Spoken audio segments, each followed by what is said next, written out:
l'actualité de ce 20 septembre, Roch-Marc Christian Kaboré ne briguera pas un troisième mandat. Propos tenus ce lundi par le président du MPP au cours d'une conférence de presse en prélude au deuxième congrès extraordinaire du parti prévu pour le 24 septembre prochain. La majorité qui veut absolument éviter le syndrome des troisième mandats à l'origine des soubresauts politiques qui secouent la sous-région. En ce moment, vous l'entendrez. Et puis, c'est un véritable business qui est créé avec le transport et la commercialisation du carburant frauduleux au Burkina Faso. Certes, le phénomène existait déjà, mais il s'est aggravé. Comment procèdent ces marchands de la mort et quelles en sont les conséquences économiques? Éléments de réponse dans la chronique écho de ce journal. Voilà pour le sommaire. Bonsoir et bienvenue. C'est un rendez-vous très attendu par les militants du parti.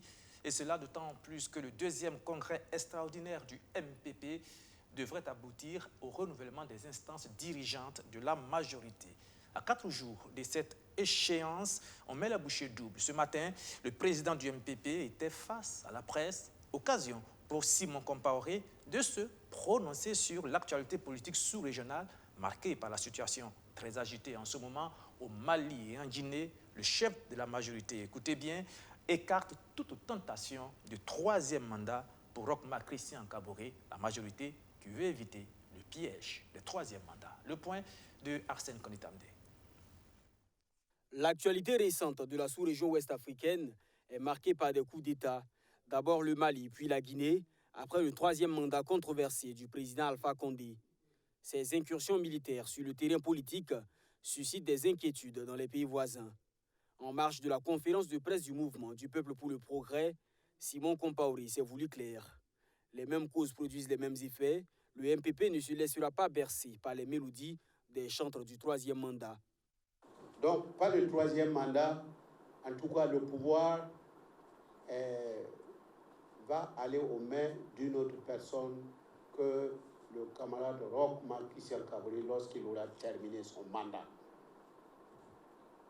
Et nous serons derrière lui pour le soulever, pour avoir respecté notre serment.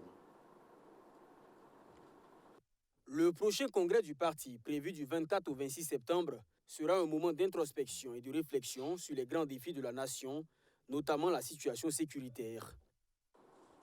Nous allons même faire une intervention forte sur cette question pour montrer, nous aussi, nous pouvons vaincre le terrorisme. Et c'est pourquoi il faut cesser de gémir. Il faut cesser d'invectiver. L'histoire des peuples nous enseigne que quand les peuples se mettent debout, il n'y a rien à faire. Il s'ensuit des victoires. Les congressistes vont aussi être emmenés à tabler sur la cohésion au sein du parti. La succession du président Roch-Marc Christian Kaboré fait naître des ambitions, mais elles ne doivent pas primer sur l'intérêt du parti, selon Simon Compaoré. Les travaux de ce congrès devront réaffirmer la nécessité de la cohésion et de l'unité du parti. Pas qu'en l'état actuel des choses, le MPP soit particulièrement désuni ni divisé. Vous savez, un grand parti comme le nôtre, qui est au pouvoir et qui est en charge de la gestion des affaires de l'État, suscite néanmoins nécessairement en son sein des ambitions légitimes. Le renouvellement des instances du parti sera l'autre moment clé de ce deuxième congrès extraordinaire du mouvement du Peuple pour le Progrès. Dans le même registre, c'est bien un congrès unitaire que le MPS et l'UNUPS, eux, prévoient pour fin octobre prochain. Les deux partis, vous le savez, ont annoncé leur volonté de fusionner il y a quelques semaines. Et c'est dans cet élan que ces deux formations politiques ont animé ce week-end un meeting conjoint dans la commune rurale de Gomponsom. Maxime Ilboudo, Benjamin Kwame, compte rendu. L'UNIPS de Maître Benewende Sankara et le MPS de Yacouba Isaac Zida, plus que jamais déterminés à aller en rang serré. Ce 18 septembre, les deux alliés sont à Gomponsom, le fief de Yacouba Isaac Zida, pour témoigner leur reconnaissance aux militants pour la bonne récolte après les élections de 2020. Ici, le maître mot est merci. Maître Sankara a réitéré son désir de voir l'unité entre les filles et fils de toute la province du Passouri renforcée. Nous sommes venus pour deux choses. La première chose, c'est vous dire merci, grandement merci. La deuxième chose, c'est de vous dire que désormais nous sommes ensemble et nous ferons les mêmes pas ensemble jusqu'à la victoire finale ensemble. Et lancer un appel aux quatre coins du Burkina Faso, l'Est, l'Ouest, le Nord comme le Sud, que nous sonnions le tocsin, le rassemblement, l'unité. C'est ce qu'il faut pour construire ce pays-là. Était également présent à ce meeting de remerciement Alphonse-Marie Ouedraogo du parti l'URD-MS. Pour l'occasion, les militants de l'URD ont réaffirmé leur attachement aux idéaux des partis alliés. On a décidé de rassembler tout le reste de la province à Gompossom pour les remercier. Il faut qu'ils sachent qu'on n'a pas oublié ce qu'ils ont fait. Ce qu'ils ont fait, c'est énorme pour nous. C'est vrai que notre objectif n'est pas atteint, mais c'est déjà bon pour une première fois. Dans le flot de gratitude, le président du MPS s'est adressé à ses militants depuis le Canada par appel téléphonique. Il a rassuré les populations de son retour très prochain au pays. Le général Zida est un fils de ce pays qui assumait donc de très hautes responsabilités et qui devrait en principe, au nom de la réconciliation, revenir dans son pays et quitter l'exil pour justement apporter son expertise, son savoir-faire, ses compétences, son patriotisme pour le meilleur du Burkina Faso. Cette sortie du MPS et de l'UNIPS se veut une première d'une série de tournées pour préparer le congrès. En attendant justement ce congrès unitaire les 30 et 31 octobre prochains pour officialiser les clauses de l'Union, les deux alliés ratissent large pour un changement alternatif. Plus tôt dans la journée, la délégation conduite par Maître Benewende Sankara était chez Sa Majesté Naba Gigende de Yako. Que ce soit la fusion du MPS et de l'UNPS ou encore le congrès à venir du MPP, on le voit bien, la majorité est en pleine restructuration, sans doute pour les prochaines échéances électorales.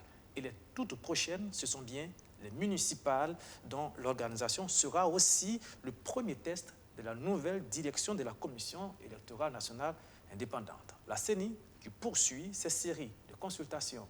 La dernière en date l'a conduit dans les bureaux de la CODEL. Quel a été le contenu des échanges entre ces deux institutions? Élément de réponse, Benjamin Kwame. Élisée Ouedraogo à la CODEL. Toute une explication derrière cette visite. La Convention des organisations de la société civile pour l'observation domestique des élections est certes de la société civile, mais est restée constante depuis plus de 5 ans dans le suivi et l'organisation des différentes élections. Les actions les plus récentes concernent la présidentielle et les législatives de 2020, où elle a déployé son équipe sur le terrain, installé un monitoring et relevé même des irrégularités dans l'organisation des élections. Ce sont donc ces opérations qui ont été expliquées au président de la CENI. Tous ces aspects sont très importants pour la crédibilité de l'ensemble de notre processus. Et la CODEL est partie prenante de l'ensemble de ces activités à travers l'observation électorale, mais aussi l'alerte précoce et bien d'autres aspects sur lesquels donc, l'ensemble des organisations qui sont membres de cette coalition travaillent pour évidemment appuyer dans leur rôle, évidemment, les activités qui sont menées pendant le processus électoral. Conscient de ce rôle prépondérant, Élisée Ouedraogo dit être en ce lieu pour témoigner donc la reconnaissance de son institution à la CODEL, mais aussi solliciter leur implication dans les prochaines élections en vue de mener à bien la mission qui est la leur. Nous comptons bien toujours sur ce qu'ils feront pour accompagner le processus en termes de travail sur le terrain, en termes d'éducation électorale et aussi dans le cadre aussi de l'observation tout à fait particulière qu'ils font, qui rentre aussi de mon point de vue dans le cadre de la prévention des conflits électoraux, parce que lorsque on nous permet de nous corriger et d'anticiper sur une mauvaise organisation du scrutin qui peut être source de violence aussi. C'est également une visite d'encouragement à l'endroit de l'équipe d'Halidou Ouédraogo, elle qui avait engagé des pourparlers avec la CENI sortante et les acteurs politiques pour apaiser les différents camps après avoir relevé justement des irrégularités dans la présidentielle passée.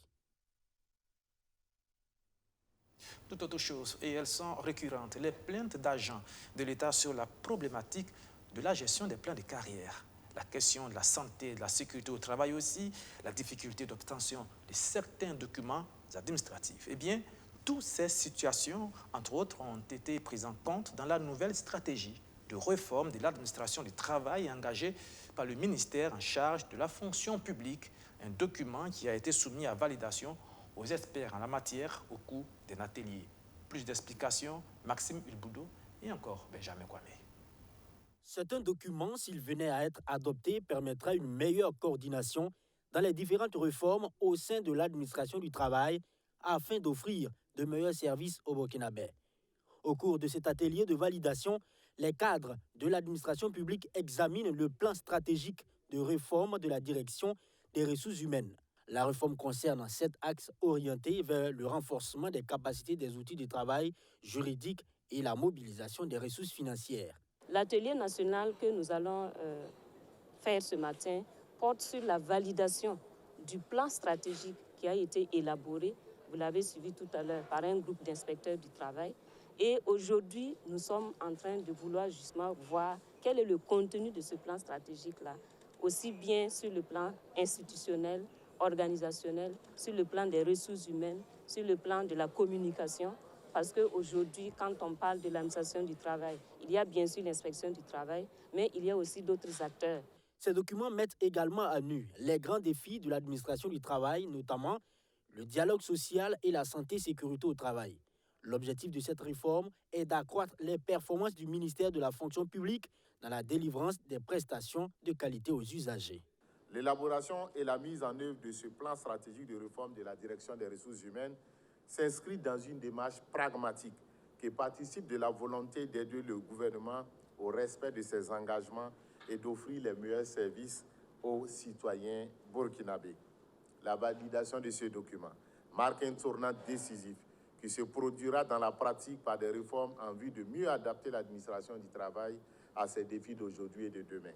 2 jours durant, les participants vont jeter un regard critique sur le plan stratégique de la réforme de l'administration du travail afin de matérialiser le guichet de gestion des actes de carrière des agents publics et la mise en place d'un cadre virtuel de travail. Et place maintenant à notre invité dans ce journal. Nous recevons Maître Filiga Landry Ouédraogo. Bonsoir, Bonsoir, Maître Ouédraogo. Vous êtes membre du comité d'organisation du 2e congrès des avocats de l'UEMOA. Et vous êtes là justement pour nous parler de ce congrès. Un congrès qui sera organisé sous le thème justice et corruption. C'est quand même un thème assez évocateur. C'est vrai. La question de la corruption a été déterminée comme étant très intéressante par la conférence des barreaux de l'UEMOA, qui est l'instigatrice d'ailleurs de ce congrès. Et il s'est avéré assez intéressant de discuter d'un thème de ce type-là, surtout d'un point de vue scientifique, pour des praticiens du droit que sont les avocats. Donc il s'agira, entre autres, de réunir plusieurs avocats de plusieurs pays membres de l'UEMOA pour discuter de plusieurs sous-thèmes liés à la question de la justice et de la corruption. Justement, à la fin de ce congrès, qu'est-ce que les avocats de l'UEMOA peuvent initier comme action ou comme initiative pour que la corruption et au sein de la justice, dans l'espace UEMOA, dénoncée par plusieurs associations et certaines personnes, puissent reculer? Il faut faire attention, c'est-à-dire que quand on parle de justice et corruption comme thème de ce congrès, on ne voit pas, il ne s'agit pas d'un thème politique, mais plutôt d'un thème scientifique. Quand on parle de justice, mais aussi de corruption, la justice, c'est, si vous voulez, l'élément qui jugule, voire détruit même la corruption. Donc c'est intéressant pour des avocats de discuter de la portée scientifique en fait d'un tel thème. Ce n'est pas quelque chose de politique, on ne parle pas ici de dénoncer, il ne s'agit pas de critiquer, mais la question qui est soulevée à travers ce congrès-là va permettre à tous les avocats participants de repartir mieux outillés dans le cadre de leur travail, de leur vocation. Et il ne s'agira pas de faire une sorte de chasse aux sorcières ou quoi que ce soit de ce type, mais plutôt d'apprendre en fait. Vous savez, on est des éternels apprenants, même étant avocats, ce qui fait que c'est intéressant de se réunir ensemble, de discuter, de voir un peu ce que les gens ont à dire, d'échanger les idées et de repartir en fait avec beaucoup plus de matériel intellectuel que quand on est venu. Alors, qu'est-ce que vous répondez, vous les avocats, à toutes ces personnes qui accusent le milieu de la justice d'être un milieu rempli de corruption?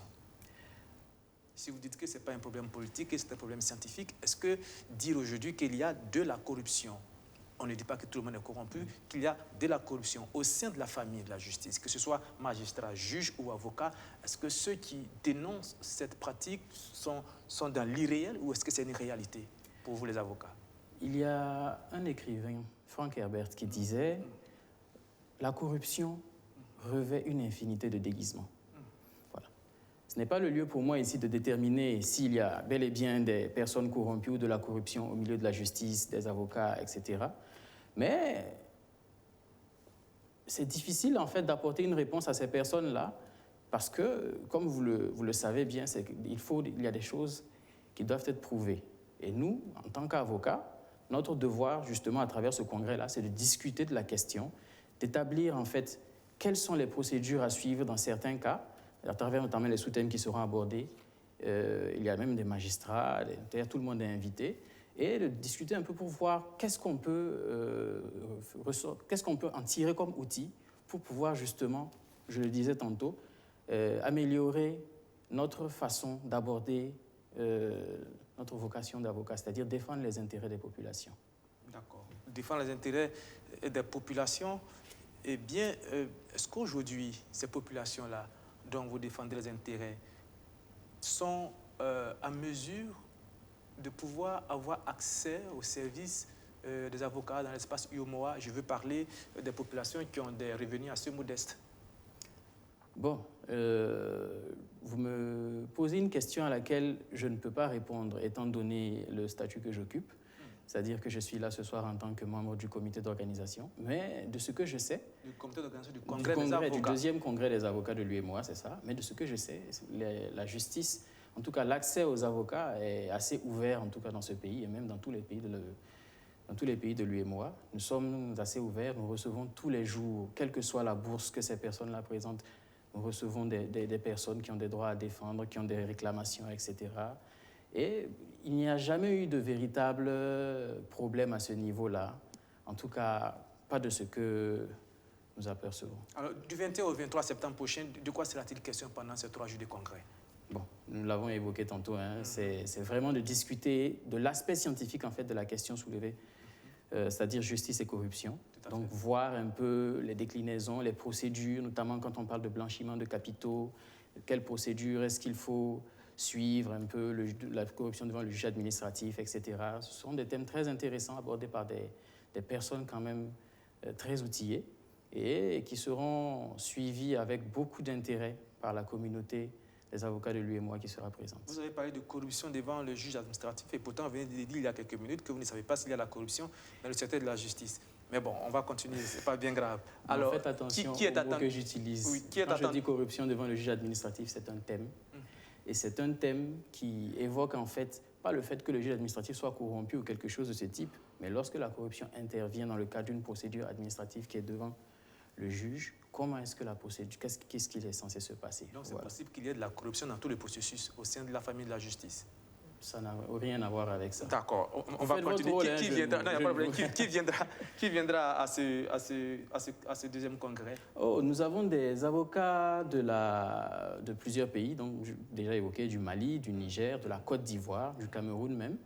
Nous avons des anciens bâtonniers, nous avons un certain nombre de praticiens du droit qui sont invités, qui vont réagir. Il y a des magistrats, il y a j'allais dire des scientifiques. Et bon, nous, les avocats du Burkina aussi, nous sommes présents. Nous allons faire notre part dans tout ce qui va se passer. C'est une véritable vitrine pour le Burkina. C'est vrai. Voilà. Et le nouveau bureau qui est là va partir, c'est ça? Oui, en fait, le conseil de l'ordre, c'est-à-dire le bâtonnier et les différents membres du conseil de l'ordre, arrivent au terme de leur mandat qui était de 3 ans et il va s'avérer qu'un nouveau conseil de l'ordre en fait va commencer ses fonctions le vendredi, c'est ça le vendredi. Lorsqu'il y aura la passation de charge entre le bâtonnier sortant, maître Salambéré Paulin, et le bâtonnier entrant, maître Siaka Nyamba. D'accord. Donc 3 jours, disons 4 jours de réunion entre tous les avocats de l'UEMOAS. C'est une organisation qui tient la route. Merci d'être venu. Mais avant de partir, une dernière question qui n'a rien à voir avec le sujet de ce soir. Est-ce que vous avez un véhicule? Oui. Est-ce que vous avez la certitude que le carburant que vous utilisez est de bonne qualité? Je fais attention en tout cas. Voilà, je vous pose la question parce qu'il y en a de mauvaise qualité issues de la fraude, du carburant frauduleux et ses conséquences catastrophiques. C'est bien la chronique écho de ce journal.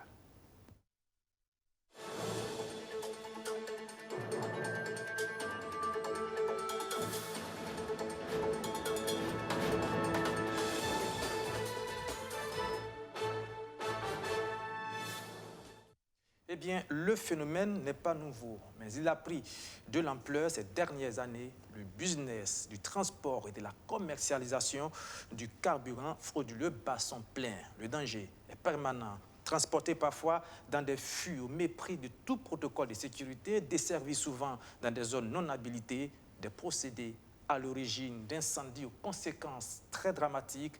Comment est organisé ce trafic? Quelles sont les localités de transit? Et quel est son impact sur l'économie? Élément d'explication, Benjamin Kwame. Il y a exactement 2 semaines, l'économiste du Faso pondait un article dans lequel il était recoupé le circuit du carburant frauduleux, les zones desservies et les pertes pour l'État burkinabé. Avec le média, nous relations également que la région de l'Est, avec sa capitale Fadanguruma, est le principal axe de transit. Tout comme pour attester ses propos, un camion transportant des fûts de carburant a pris feu à l'entrée de Fadanguruma. C'était le 15 septembre 2021. Dans cette zone, le pays est frontalier avec le Niger qui en produit, le Bénin, le Togo.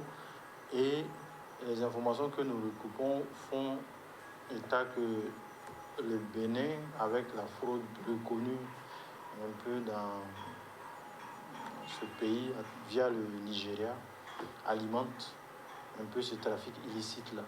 L'incendie a été précédé d'une forte explosion et au moins 200 barriques de carburant de 200 litres, soit plus de 40 000 litres de carburant, sont partis en fumée. Et le lendemain de cet incident, un mineur transportant des fûts de carburant dans un tricycle a été intercepté, toujours dans la même ville. Et ce n'est pas tout, ces incendies de fûts, il y en a eu à Sapaga, Zorgo, Bogandé et Piela, des villes situées sur l'axe Fadanguruma-Ouagadougou. Et à Ouagadougou, justement, en mai dernier, 67 000 litres d'essence d'une valeur de plus de 40 millions a été saisie. Et les conséquences, on les sait, si c'est une fraude, ça veut dire qu'il y a les recettes publiques qu'on ne perçoit pas. Et deuxièmement, ça veut dire qu'une structure comme la SONAVIP n'est plus à mesure de contrôler les importations. Donc ça veut dire que sa vocation d'être monopole, d'avoir le monopole de l'importation et la sécurisation des stocks nationaux est remis en cause. Et troisièmement, le danger, surtout le danger, ça alimente d'une certaine façon les groupes terroristes, parce qu'il faut bien qu'ils aient le carburant quelque part pour pouvoir alimenter les engins qu'ils utilisent. Des pratiques clairement anormales car le transport du carburant jusqu'au dépotage doit se faire par citerne. Le dernier camion explosé à l'entrée de Fada a franchi la frontière au nez et à la barbe des agents de la douane. Mais alors, comment cela peut-il être possible? Qui se cache derrière ce transport illicite de carburant qui n'est pas souvent de bonne qualité? Des questions qu'on se pose, parce que normalement, un camion de ce type ne devrait pas pouvoir arriver à destination s'il prend les corridors officiels.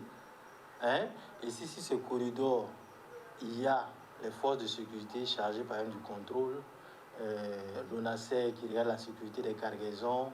Donc, théoriquement, des camions chargés de cette façon, je parle sous réserve d'autres choses que dirait la réglementation, ne devaient pas pouvoir transporter ce type de produits sans vraiment une autorisation préalable. Une chose est sûre, tout se laisser aller constitue un business, une opportunité pour certaines personnes. Il appartient aux appareils de contrôle d'État de durcir plus les contrôles, faire clairement une appréciation pour voir les retombées positives et négatives de cette pratique pour les Burkinabés en général. Et déjà, nous commençons à voir des échos favorables sur cette affaire. Des personnes liées à ce trafic illicite sont interpellées à Fadanguruma, à Kaya et ailleurs, apprend-on.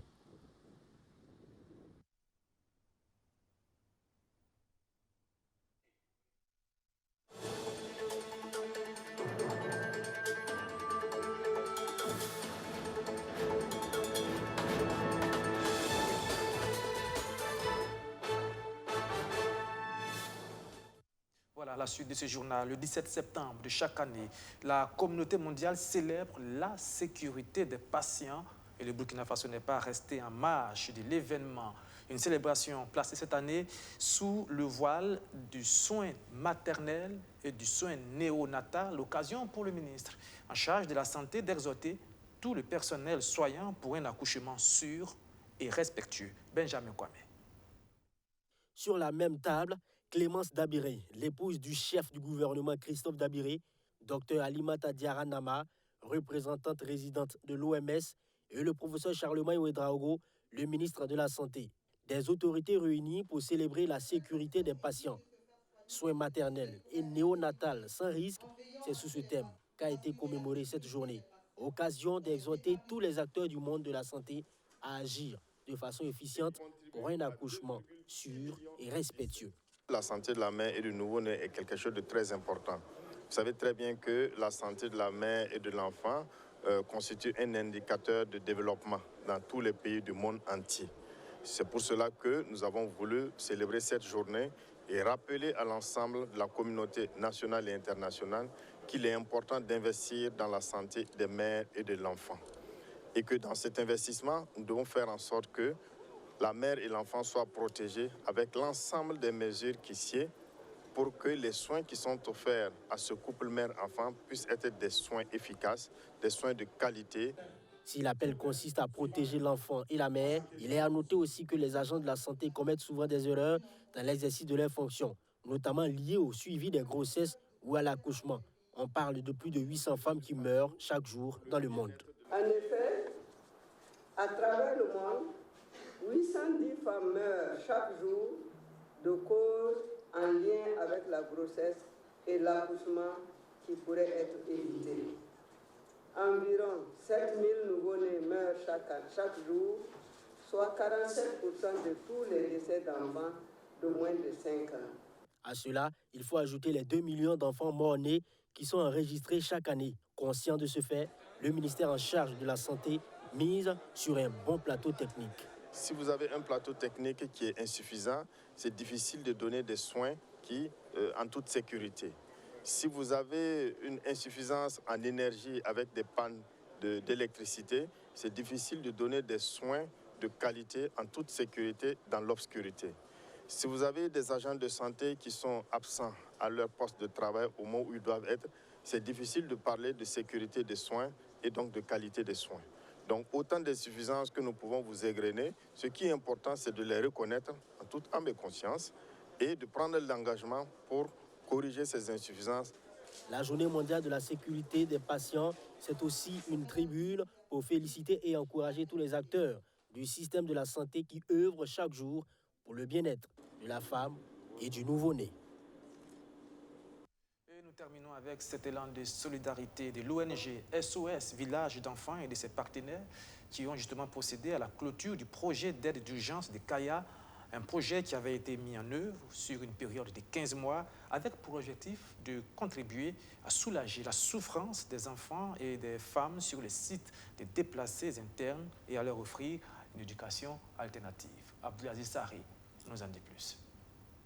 Lancé en mars 2020, le projet d'aide d'urgence de Kaya s'est fixé pour objectif de contribuer à soulager la souffrance des enfants et des femmes dans les sites de déplacés internes et à leur offrir une éducation alternative. 15 mois après sa mise en œuvre, les coordonnateurs dressent le bilan. Il est jugé satisfaisant au regard du sourire qu'il a contribué à donner à plus de 1000 déplacés internes, dont 646 enfants. En intervenant, nous avons souhaité leur apporter un appui dans le domaine de l'éducation, de la protection, mais également leur offrir un cadre où ils pouvaient s'épanouir à travers des jeux, notamment l'espace ami des enfants. Je peux dire que nous sommes pleinement satisfaits parce que, comme vous l'avez entendu à travers le bilan, il y a tous ces enfants qui ont pu bénéficier d'une restauration assez complète durant tout ce temps du projet, mais ils sont également un bon nombre à pouvoir reprendre leur cursus scolaire comme cela se doit. Si toutes ces réalisations ont pu être effectives selon SOS Village d'enfants, c'est grâce à l'accompagnement des personnes et institutions de bonne volonté qui ont financé ce projet qui a coûté environ 200 millions de francs CFA. Je voudrais saisir l'occasion aussi pour remercier notre partenaire opérationnel qui est ATAD au niveau des CAIA qui a contribué à la mise en œuvre de ce projet sur le terrain. Et également les autorités communales, provinciales qui se sont investies, tout en n'oubliant pas aussi les partenaires comme HI et également les autres ONG qui ont été à nos côtés pour le déroulement de ce projet-là. Cette rencontre bilan marque la clôture du projet dans le San Matenga. Mais les premiers responsables de la province souhaitent le voir se poursuivre. Et le plaidoyer que nous menons aujourd'hui, c'est que le projet puisse être renouvelé, qu'on puisse avoir une autre phase de ce projet. Parce que réellement, de manière accrue, les besoins demeurent toujours. Il faut qu'on continue d'adresser ces besoins. L'ONG SOS Village d'enfants répond. On aimerait que d'autres partenaires viennent, mais si déjà, dans un premier temps, le projet peut être renouvelé avec les mêmes acteurs, ce serait à saluer. Et donc, à notre niveau également, c'est que notre partenaire puisse mobiliser les ressources pour que le projet puisse continuer au grand bien de ces enfants et des communautés. SOS Village d'enfants est une ONG qui a pour mission de prendre en charge les enfants qui ont perdu ou risquent de perdre la protection parentale. Au Burkina Faso, elle est présente dans 3 villes que sont Ouagadougou, Bobo-Dioulasso et Kaya. En perspective, elle entend s'étendre à Fadangourma dans l'est du pays. Voilà, et c'est ici que prend fin ce journal. Merci de l'avoir suivi et merci encore une fois de votre fidélité renouvelée demain. Rendez-vous même ici à la même heure, 19h30. Bonsoir, au revoir.